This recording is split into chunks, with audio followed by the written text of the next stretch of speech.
Estamos en las temáticas del Evangelio de Lucas. Estamos haciendo un recorrido por el Evangelio, por todo el Evangelio de Lucas, que es el tercer Evangelio de los Evangelios sinópticos, escrito por un médico gentil, convertido, compañero de Pablo en algunos de sus viajes, quien se propuso investigar con diligencia las cosas ocurridas entre nosotros, dice él, o sea, de las cuales él participó, que han sido ciertísimas. O sea, se refiere a aquellos que eran de ese tiempo y de ese lugar entre nosotros y que considera ciertísimas y quiere ponerlas por orden. Estamos en el capítulo 10. Que hoy iniciamos. Vimos el capítulo 9 con varios episodios y enseñanzas de Jesús, la última de las cuales habla de aquellos que querían seguir a Jesús. Tres tipos de personas que sin embargo sufren el rechazo de Jesús. Curioso, habiendo necesidad, como lo vamos a ver hoy día, que dice que es necesario que haya obreros para la mies, y sin embargo hay tres tipos de personas que vienen a decirle al Señor que quieren ir con Él y el Señor los rechaza.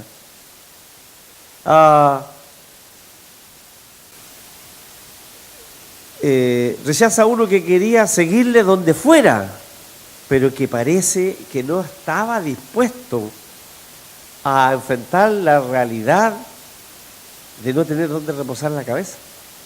O sea, dejar a alguien que no estaba dispuesto a dejar la comodidad. Y el Señor conoce aquello y le responde de esa manera. Y después otro que quería primero enterrar a su padre. O sea, en realidad lo que está diciendo, porque el texto no lo dice de otra manera, es que él quería esperar hasta que su padre muriera. Podría ser mañana, podría ser en 10 años más. Déjame que primero entierre a mi padre, a eso se refiere. Ahora, eso puede revelar también un deseo propio interno de decir, déjame recibir la herencia de mi padre por lo menos. Porque irse ahora probablemente significaba tal vez renunciar a lo que le correspondía. Y el Señor le dice, deja que los muertos entierren a los muertos. Y el Señor demuestra en esto, o sea, en este relato, que este hombre no comprendía la urgencia de la tarea, que hoy día vamos a ver en el relato. Y el tercero que quería despedirse de los que estaban en su casa y que no estaba dispuesto pues a asumir los costos de seguir al Señor, sino ni desprenderse de aquello que le amarraba. Y el Señor le dice, le ilustra con esa frase, ninguno que poniendo su mano en el arado y mira hacia atrás es apto para el reino de los cielos. Una forma, diríamos, muy poética de decirle, no, los intereses no cuadran con esto. Y entonces, por eso que después dice el Señor, después de estas cosas, dice Lucas, para un poco encadenar aquel episodio del rechazo con lo que sigue, entonces comienza este relato de los primeros 12 versículos que veremos hoy de este Evangelio, del capítulo 12, con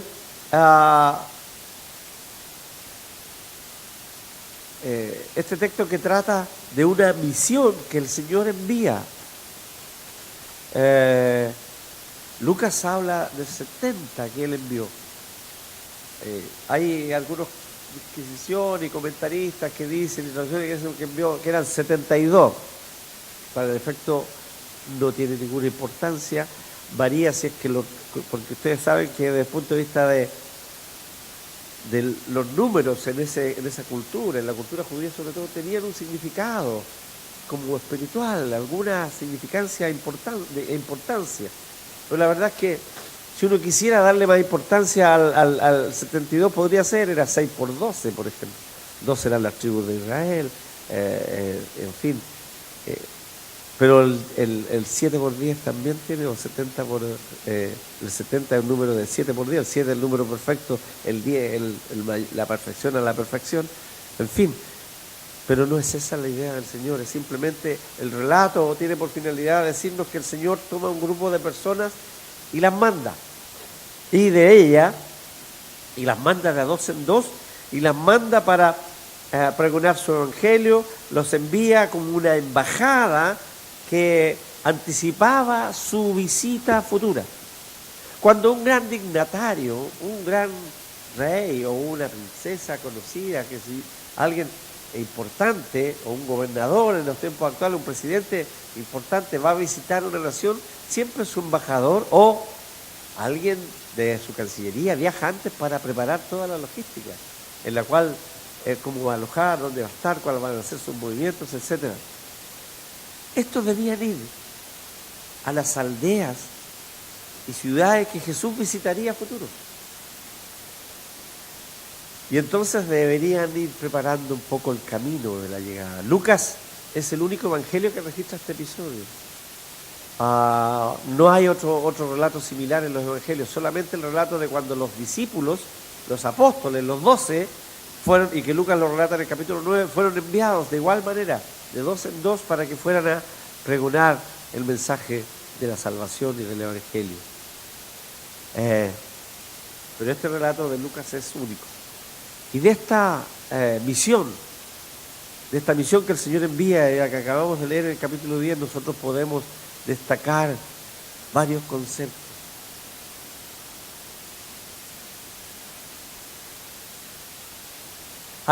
Podríamos detenernos en decir por qué los envió de 2 en 2.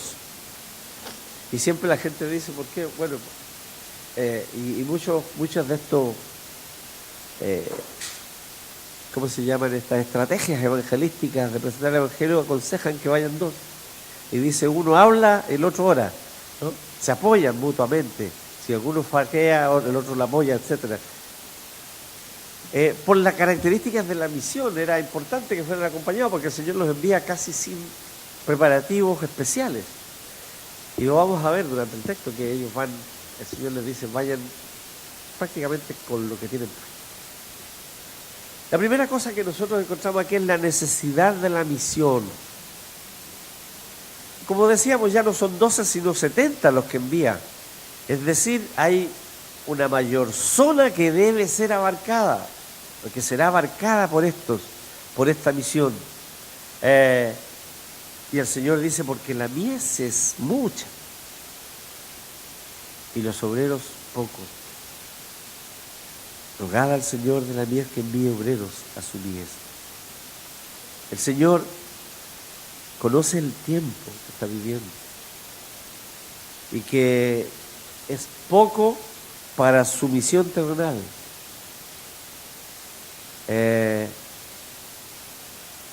Y entonces, estratégicamente, Él envía personas a preparar su llegada.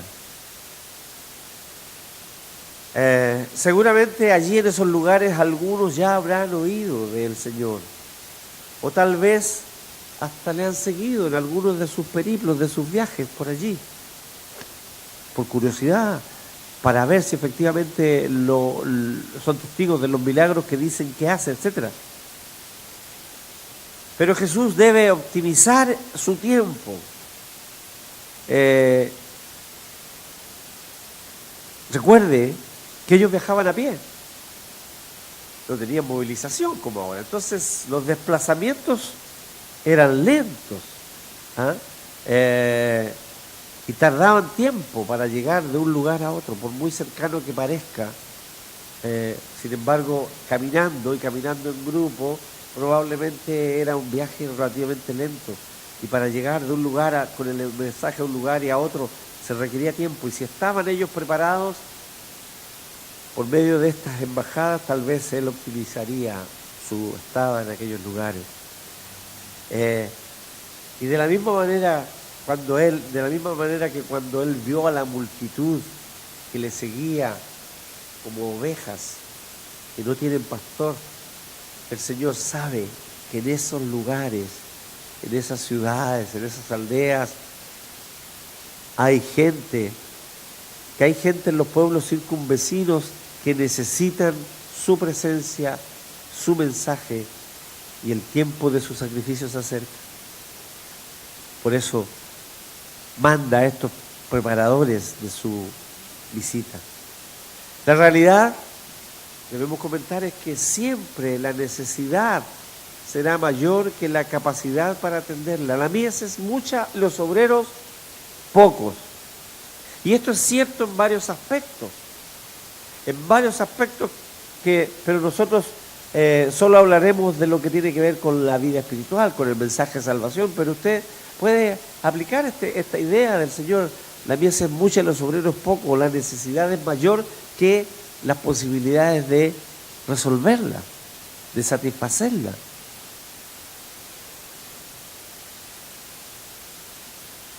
Se requieren obreros, se necesitan obreros.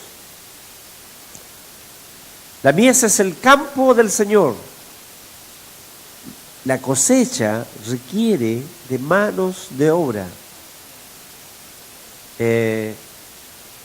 Por eso el Señor les dice: pedid al dueño de esa mies que envíe obreros a su mies. Hay una necesidad de interceder y clamar por obreros.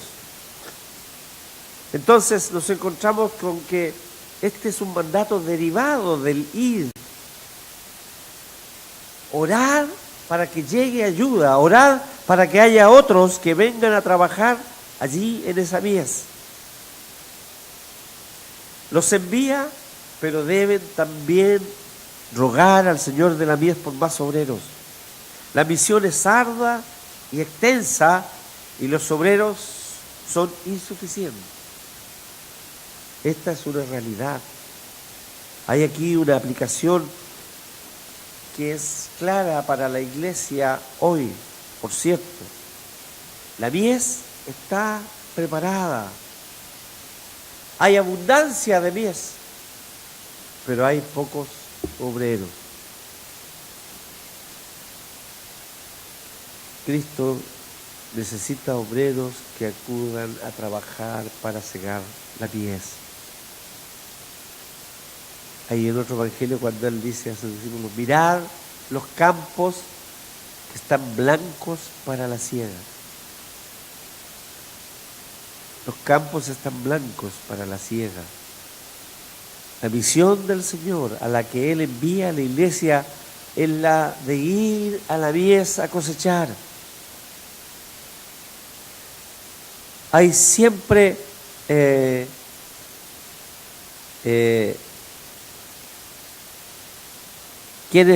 a quienes predican y comparten el Evangelio, a quienes predicar y compartirles el Evangelio. Hay siempre gente que está esperando. Y hay que rogar al Señor por más obreros que trabajen en la mies. La obra del Señor está allí, está dispuesta.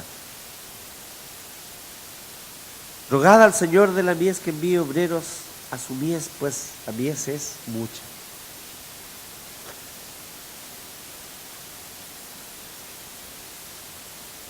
Entonces, nos encontramos aquí con un mandato específico, pero también con un mandato secundario de rogar por más obreros.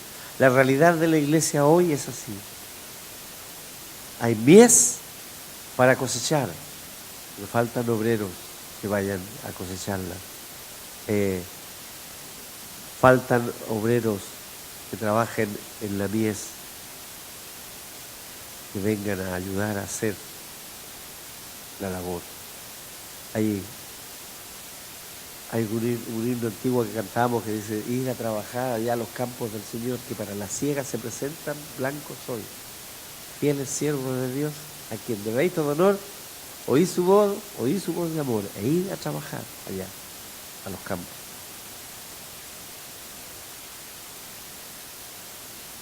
El Señor envía de a dos en dos para que vayan a proclamar su nombre. Pero el Señor inserta allí esta enseñanza y esta amonestación para nosotros también. La mies, a la verdad, es mucha, Está el campo blanco para la siega y nosotros somos aquellos que Él envía. Y debemos rogar por otros obreros para que también vayan a cosechar aquella mies. Pero eso es apenas la necesidad de la misión. En el texto también encontramos las dificultades de la misión, porque no es una misión fácil, simple y banal. Por la importancia que ella tiene, es una misión que va a tener también obstáculos y dificultades. Id, le dice el Señor, id.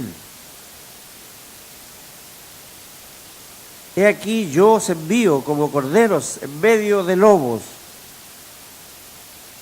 Id, yo os envío como corderos en medio de lobos. No llevéis bolsa, ni alforja, ni calzado, y a nadie saludéis por el camino. El id es un imperativo del Señor a sus discípulos y a la iglesia hoy. Siempre está presente. Id. No está diciendo el que quiera vaya, Él está mandando, id allá. Id es la orden, es el mandato. Pero debéis saber esto, dice. Seréis como ovejas en medio de lobos. Es decir, el mundo puede ser hostil hacia vosotros, con vosotros. Algunos querrán eliminarles o les rechazarán. Es un poco rara tal vez para el que lee la estrategia del Señor para sus discípulos. No llevéis bolsa, ni alforja, ni calzado, y ni saludéis a nadie en el camino. Le está diciendo que es tan urgente, que es tan necesaria la misión, que no pueden llevar estorbo, que no pueden llevar peso que les estorbe. Como esa imagen de el autor de los Hebreos dice que despojados de todo peso y del pecado que nos asedia, corramos la carrera. El Señor les está diciendo, no llevéis bolsa ni alforja, es decir, no carguéis peso para que sea vuestro paso más ligero y lleguéis pronto donde tenéis que cumplir la misión. Y aún más les ordena, no os detengáis en el camino, ni siquiera a saludar. Probablemente en la costumbre oriental de ese tiempo, el saludo no era el decir hola. Había allí un contacto, había tal vez una conversación mayor entre las personas que se encontraban en el camino. Y dice, no os detengáis en el camino a saludar. ¿Por qué? Porque la misión es ir. Porque no hay que detenerse ni distraerse de ella. Pues es prioritaria. Es tan importante que es apremiante. Y por lo tanto, cualquier detención en el camino es entorpecer la misión. Hay muchas formas que el mundo es hostil a los mensajeros del Señor, a quienes son pregonadores o preparadores del camino del Señor, a quienes proclaman el Evangelio del Reino. Algunos rechazarán a estos embajadores porque solo quieren ver y oír al Señor, a quien es el Mesías, el que autoproclamado Mesías, el que hace los milagros. Quieren ser beneficiarios tal vez de eso y desprecian a aquellos que llevan el mensaje, preparadores. Hay otros que no querrán escucharles y atenderles porque se sienten amenazados en su posesión o en su forma de vida o en sus costumbres, y entonces allí hay oposición. Y aún otros que simplemente no quieren oír nada nuevo, algo que venga a derribar sus creencias, sus costumbres religiosas o su conducta. Simplemente se califican como de incredulidad. Tres características o tres cosas que siempre se pueden encontrar en forma hostil en el mundo los mensajeros del Señor: desprecio, oposición e incredulidad. Cuando la iglesia sale, cuando los creyentes están en su misión de ir, a pesar de la necesidad que hay del Evangelio, es posible encontrarse con desprecio. Por cierto, en estos tiempos Es frecuente el desprecio por las cosas del Señor. O también la oposición, encontrarse con oposición, porque se está invadiendo territorio que para muchos es sagrado e inmutable.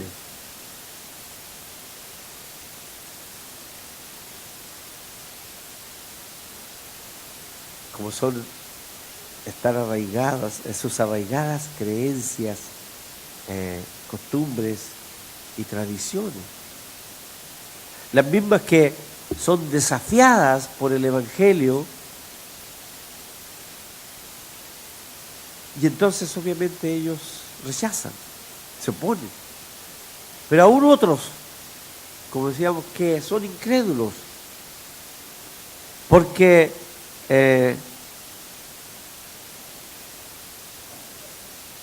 no dan su brazo a torcer, no quieren oír lo que se les habla, no prestarán oídos, no se rendirán, no responderán nunca a pesar de la insistencia de la proclamación del Evangelio. Eso que usted dice, uno le habla y es como si le hablara a la pared. Y está toda su vida en eso. Y por más que le dé evidencias y muestras del amor y la evidencia de Dios, de la verdad del Evangelio, de la palabra del Señor, la niegan y la niegan. Como iglesia estamos expuestos a estas respuestas, por cierto, cuando llevamos el mensaje, cuando estamos cumpliendo la misión. La tercera cosa que el pasaje también nos ayuda a entender es que las características, nos habla de las características y alcances y algunos detalles de la misión. Nos dice que cualquier casa donde entréis, decir, pase a esta casa, y si hubiese allí algún hijo de paz, vuestra paz reposará sobre él, y si no, se volverá a vosotros, y posad en aquella misma casa, y comiendo y bebiendo lo que os den, porque el obrero es digno de su salario. No os paséis de casa en casa, y en cualquier ciudad donde entréis os reciban, comed lo que os pongan delante, y sanad a los enfermos que en ella haya, y decirles, se ha acercado a vosotros el reino de Dios. El Señor da instrucciones específicas a sus discípulos. Donde entréis, decir paz a vosotros, o paz a esta casa. Ese era el saludo que ellos debían hacer, era como el santo y seña para entrar, era la prueba de que allí iban a ser recibidos o rechazados. Y dice que si hay quien nos reciba, entonces sois bienvenidos, quedaos en esa casa. Pero si no reciben la paz que están deseando, que están trayendo, se volverá a ustedes. Es claro que la instrucción es posad donde os reciban, en aquella misma casa, y comed lo que os den, la instrucción del Señor. Los discípulos en esta misión van enviados sin provisiones, dependen de lo que les den, de aquellos que los reciban, y el Señor les prepara advirtiéndoles, comed todo lo que os den. Es decir, en pueblos o en casas de gentiles, si os reciben, posad. Y no solo posad, comed de todo, para demostrar afecto, para demostrar identidad con el otro. Aceptar todo lo que os den. No era fácil para un judío pensar que si él iba en misión a una casa de algún gentil, tener que comer cosas que para él ritualmente estaban prohibidas. Le dan de comer un costillar de chancho, por ejemplo,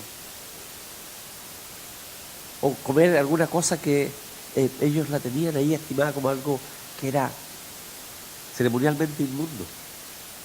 Sin embargo, el Señor les dice, aceptad todo lo que os den. Aún más,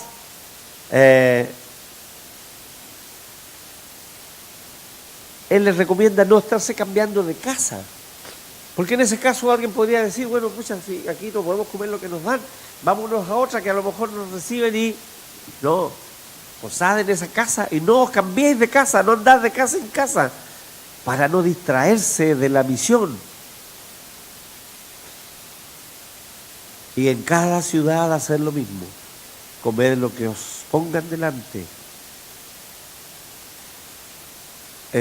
Seguramente se tienen que enfrentar con sus prejuicios, con sus tradiciones judías, con sus escrúpulos, con sus temores, con sus